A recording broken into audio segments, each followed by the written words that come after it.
E o tema de hoje é rescisão indireta, né, doutor Irlan? Isso mesmo, é isso aí. Que prazer ter Obrigado, o senhor mais uma aqui vez. conosco. Né? E nós vamos falar sobre rescisão indireta, quando o trabalhador pode sair do seu trabalho recebendo todos os seus direitos, né? Como se o empregador tivesse demitido.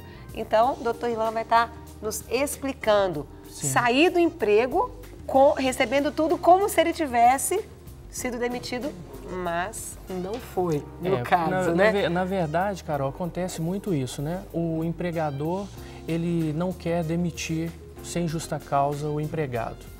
Ou outras hipóteses, do empregado sentir que o contrato de trabalho já não mais está sendo feito de uma maneira adequada, mas mesmo assim ele não pede demissão porque ele abriria mão de alguns direitos, né? Verdade. Nessa hora entra a figura jurídica chamada rescisão indireta, que é um procedimento que o trabalhador pode ingressar na justiça e receber os seus direitos sem abrir mão, né, daquilo que ele faria se tivesse sido mandado embora. A rescisão indireta, ela acontece quais as situações, então, Sim, doutor Irlan? nós temos um artigo específico na CLT, que é o artigo 483 da CLT, e ele tem alguns aspectos. O primeiro é, se foi exigido do trabalhador algo superior às suas forças, ou então defeso por lei, contrário aos bons costumes ou fora do contrato de trabalho. Então, alguns exemplos, né, disso, né? Vamos imaginar, por exemplo, que o tipo de trabalho dele é um trabalho manual e, de repente, começa a se exigir, além desse trabalho, que ele vá no banco, que ele faça isso, que ele faça aquilo. Coisas que, normalmente, uma coisa é um favor, outra coisa é uma constância, né? Outra situação, por exemplo, né, serviços superiores às suas forças.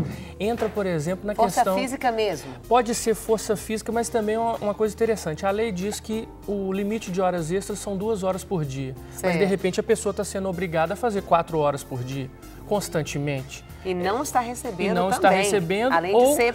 Ou mesmo que esteja recebendo, isso não está de acordo com o contrato de trabalho. É uma hipótese também. Uma outra hipótese seria, por exemplo, quando o empregado está sendo tratado por seus superiores com um rigor muito excessivo. Por exemplo, cobranças excessivas, cobranças fora de hora, ligações fora do horário de trabalho, ou seja, uma insistência, como a gente diz assim, né? Tá pegando no pé, mas muito. Então é um rigor excessivo, que é só com ele, mas não é com os outros empregados. Como registrar isso, hein? Então, difícil, é né? difícil porque você precisa de provas. Isso. E normalmente a prova se dá através da prova testemunhal ou então documental. Documental às vezes é muito difícil, né? Uma outra hipótese, por exemplo, é quando ele corre perigo de um mal considerável. Um exemplo, a pessoa está trabalhando num ambiente perigoso ou insalubre, mas ele não recebe as proteções devidas, os equipamentos de proteção. Os EPIs, né? EPIs, exatamente. Essa é uma hipótese também, porque ele está correndo risco de vida. Outra hipótese é quando o empregador ele não está cumprindo com as obrigações do seu contrato. Por exemplo, salário não é pago em dia, ou nem é pago, já está passando um mês, já está para o outro e não recebeu. Não há o depósito do fundo de garantia. Não está sendo, por exemplo, recolhido o INSS, não está se respeitando o direito às férias, não está se pagando o 13º. Então, quando o empregador não cumpre as suas responsabilidades, as suas obrigações de contrato, é possível também a rescisão. E tem mais 3 hipóteses. Por exemplo, quando o empregador ou qualquer um dos funcionários lá, ele pratica um ato lesivo à boa fama ou à honra do empregador.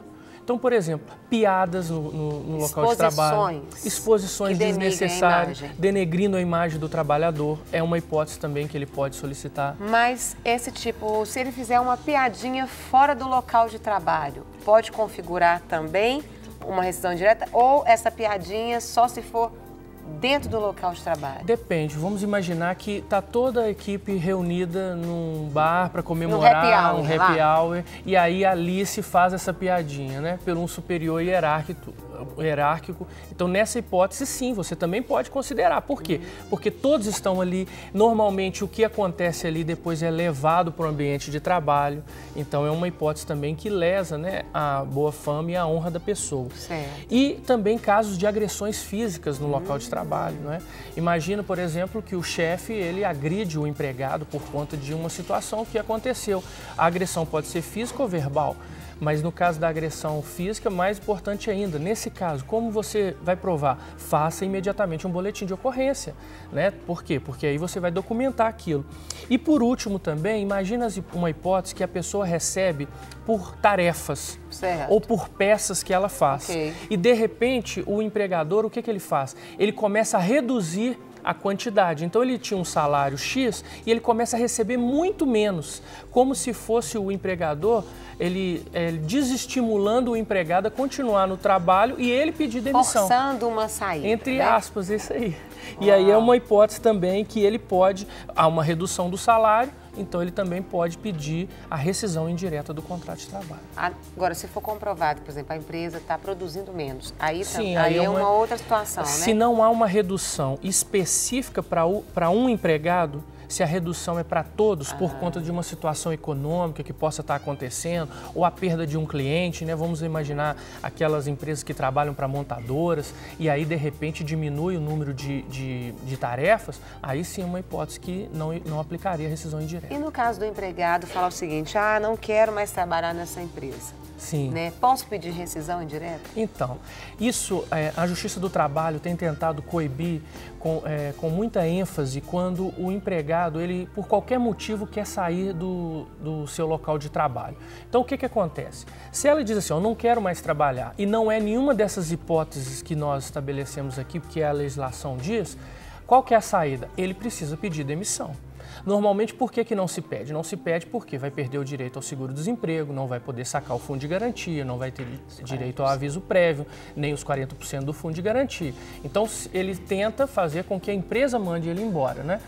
Então, assim, dentro de uma situação normal, se não houver nenhum dos motivos específicos do artigo 483 da CLT, se a pessoa quer sair, ela não tem direito a sair através da rescisão indireta. E é possível o recebimento da rescisão indireta sem entrar com uma ação judicial? Boa pergunta, Carol. A pessoa não é possível. Prefere evitar. Mas não é possível. Por quê? Se você quer sair com uma rescisão indireta, obrigatoriamente você precisa ajuizar uma ação chamada reclamação trabalhista na Justiça do Trabalho. Você pode fazer isso diretamente ou então através do seu advogado de confiança. Necessariamente precisa passar pela Justiça do Trabalho. Não tem como, por exemplo, você fazer um acordo para que seja reconhecida a rescisão indireta. O que acontece muitas vezes é que a empresa acaba mandando embora o empregador. E nesse caso, a rescisão indireta é desnecessária, né? E não é possível também via sindicato, somente através da Justiça do Trabalho. Como que você observa as vantagens mesmo da rescisão indireta para o empregado? Olha, a primeira e maior vantagem é que ele sai daquela situação incômoda que ele está vivendo, não é? Vamos imaginar que é a falta de pagamento de salário, a falta do pagamento de férias, uma situação, por exemplo, onde ele está sendo humilhado ou ele foi agredido. Então, quando você ingressa com essa ação, você passa a sair dessa circunstância que é totalmente desfavorável para você. Agora, quando se tem a decretação da rescisão indireta, aí o trabalhador ele recebe o aviso prévio, ele recebe também o seu seguro-desemprego, a multa de 40%, ele consegue sacar o fundo de garantia. Então, se é uma situação que se enquadra nas hipóteses legais de rescisão indireta, muitos trabalhadores, Carol, o que eles fazem? Eles simplesmente pedem conta. Mas, na verdade, eles não deveriam fazer isso, eles deveriam ingressar na justiça e receber o seu direito corretamente. E ao entrar, por exemplo, com a rescisão indireta, o empregado ele tem que continuar trabalhando na empresa, ele tem que avisar, normalmente ele fica até inseguro, não sabe qual ação, né, o que fazer. Sim. Tem duas hipóteses que o artigo 483 da CLT diz que ele pode permanecer ou sair. A primeira hipótese é quando há falta de cumprimento do contrato, ou seja, não está se pagando determinados valores que deveriam ter sido pagos, ou então naquela hipótese onde há redução do salário ou redução por conta de tarefa. Porém, na prática, o que nós vemos? Na prática, quando a pessoa ingressa com a ação na Justiça do Trabalho, de rescisão indireta, normalmente ela já não volta mais na empresa. Ela não comunica. Por quê? Porque o empregador, né? ele vai receber uma comunicação da Justiça do Trabalho. Você vai virar, estou te comunicando que eu estou entrando com uma ação. Você vai receber uma carta e continuar pode trabalhando, virar uma discussão, né? Pode ser. Sim, então assim, para se evitar essa circunstância, é melhor o quê? Que a partir do momento que se ingresse, não retorne mais, que isso conste na petição inicial, que a partir daquela data ele não vai mais retornar, e aí a Justiça vai definir. No caso de êxito, aquele último dia é considerado o último dia de trabalho. Quando não há o êxito, ou seja, quando a rescisão indireta não é configurada, alguns juízes decretam que o rompimento é por conta do trabalhador, ou outros juízes dizem, olha, aqui vocês continuam com a relação e resolvem entre vocês o que vai ser de agora para frente. É complicado, acontece muito. Acontece. Do juiz entender que não é caso de rescisão. Sim. E aí o empregado ter que continuar trabalhando no local? Normalmente, quando acontece isso, ou o próprio empregado pede conta, ou então a empresa manda embora. Mas acontece sim. Por quê? Porque qualquer motivo hoje em dia é utilizado para rescisão indireta. Ou seja, não fui com a cara do meu novo chefe, meu novo supervisor, vou entrar com a rescisão indireta. Estou com outro emprego em vista, então vou entrar com a rescisão indireta. Então a Justiça do Trabalho ela está tentando coibir bastante esse instituto para que você só utilize nos casos específicos previstos na CLT.